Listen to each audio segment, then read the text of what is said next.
Uroboyo Nigeria jetamoyo onune mesoro opa ikwe so ma ayo gogene ya ibrenu wegbebure ya yipigbe ya ibrenu kide ra wenu ebro na do kyawo bere ogono tro inwe mura iru ke yi wenu ebro na kyana be mu newe yo ogbeja jongo brenu yo gworo ogbeja jongo brenu gogene won ka obrenu ra inwe mu woruru re kware Okwara fu esi wadoro yaro fu ina ma jodo ina ma desi kororo yoru me muro pijojo uko we okavo isi o ado pijojo go brenu okwara pijojo go brenu yamene waka we brenu iwe mu woruru e kwarore okwara fu esi wadoro yaro fu ina ma jodo tina ma desi kororo olumwe muro pijojo uko we kavo agbawara atukoro me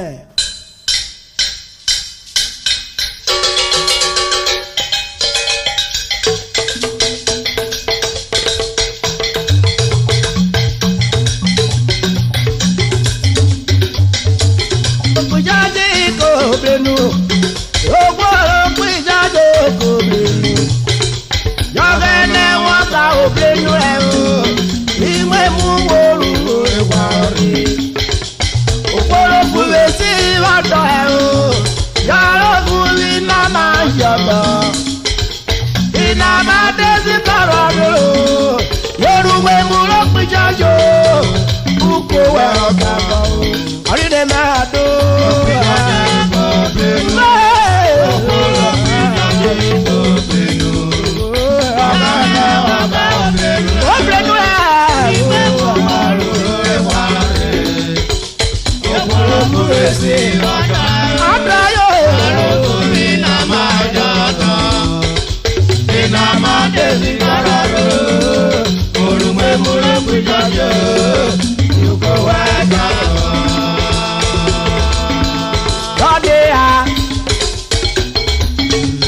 Wadera, yoruwe murungu yoyo. Wadera, yoruwe murungu yoyo. Wadera, wamroruwe murungu yoyo. Wadera, yoruwe murungu yoyo. Wadera, yoye, urubu. Wadera, wadera. Wala lebo seru nuwe. Wadera, wadera eyi ke seru nuwe. Wadera.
lórí sáfẹ́lẹ́.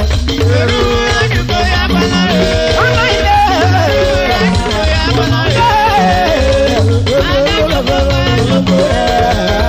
Olórí múnakọ́ yà lọ.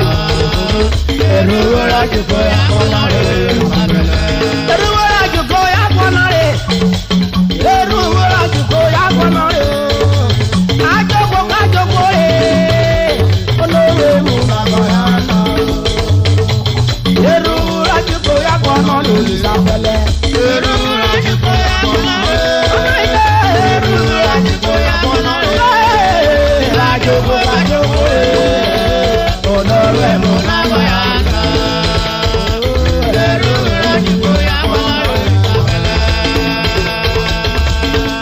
Oya banare.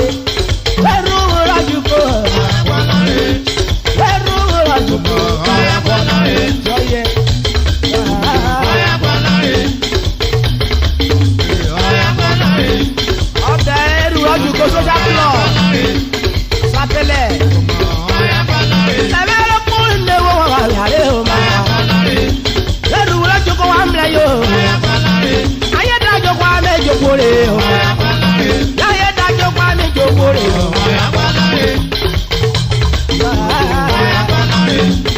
Ẹrù ọ̀jùkọ. Ẹjọ́ fọ́tọ̀ ẹ̀ wọ̀ pé wà. Wọ́n bá kọ́ra rere náà. Ìwọ́n múlẹ̀ tó wù kọ́lù o. Ayé mẹ́rù máa yá wọn wẹ̀.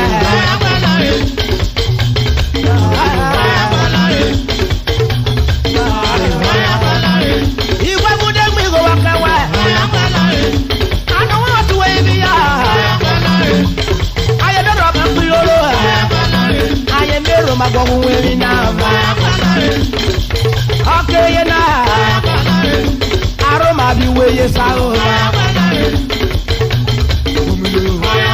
Ọ̀rẹ́ rú wúrọ̀ ju kó jọjọ ẹ̀.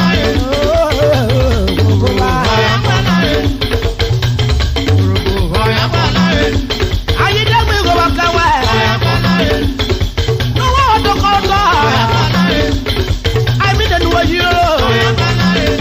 Gbogbo orígo náà ò kú o. Wọ́n wọ́n sá fún ìbò náà.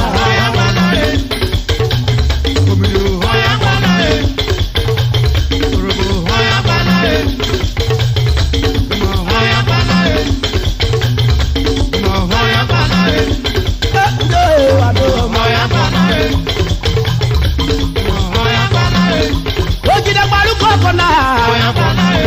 Mr. Lucky. SJ.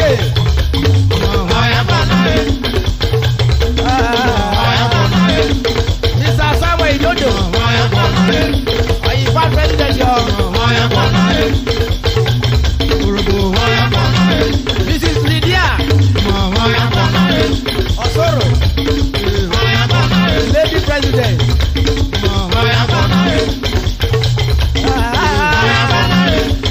Ẹrú wọ́n àjùkọ. Ẹrú wọ́n àjùkọ.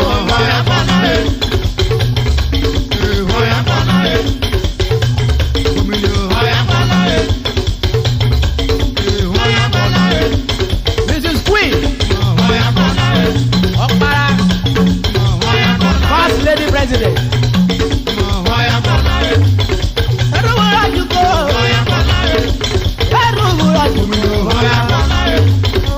Oyo ìkọ̀ wà bá.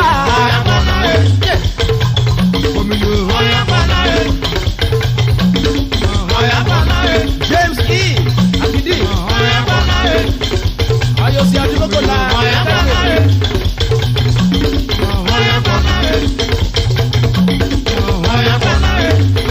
Mrs. Victoria. Soro. Financial secretary.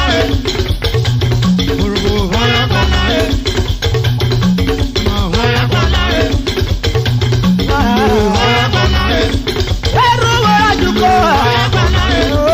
Ẹrú wọ́n àjùkọ.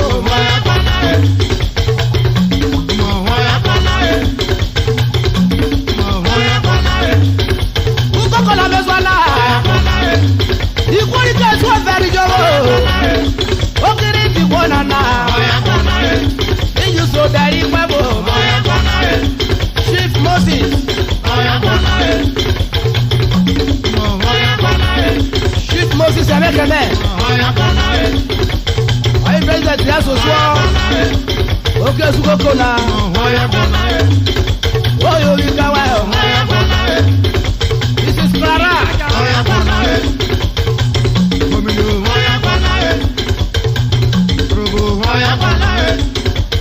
Lady President ìwé kẹsù bẹ̀rẹ̀ ọ́.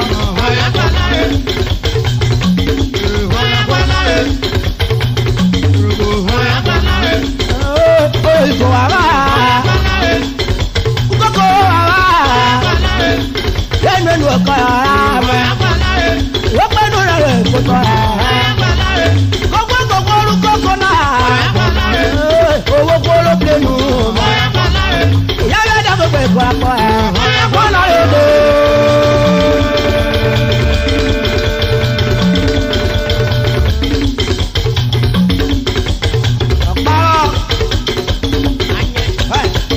Ọ̀dẹ́jọ́ lóṣù àwárà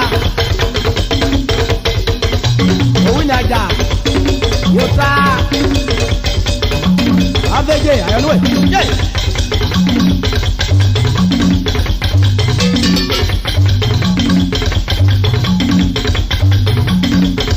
Mario Paco ìbíyẹ ìlú rajà wàrà ọ̀dẹ Timothy òkìdàmọ̀ oye ọ̀dẹ ọ̀nàrọ̀ kúrú lẹ́mi kídà báńgọ́lì ọ̀gbẹ́gba ṣáàtọ̀ mẹ́ta nípa ọ̀dẹ mẹ́ẹ̀ òkúnu esu èmi mẹ́jà kù ọkọ̀jẹ́ òkèwẹ́ ọkọ̀jẹ́.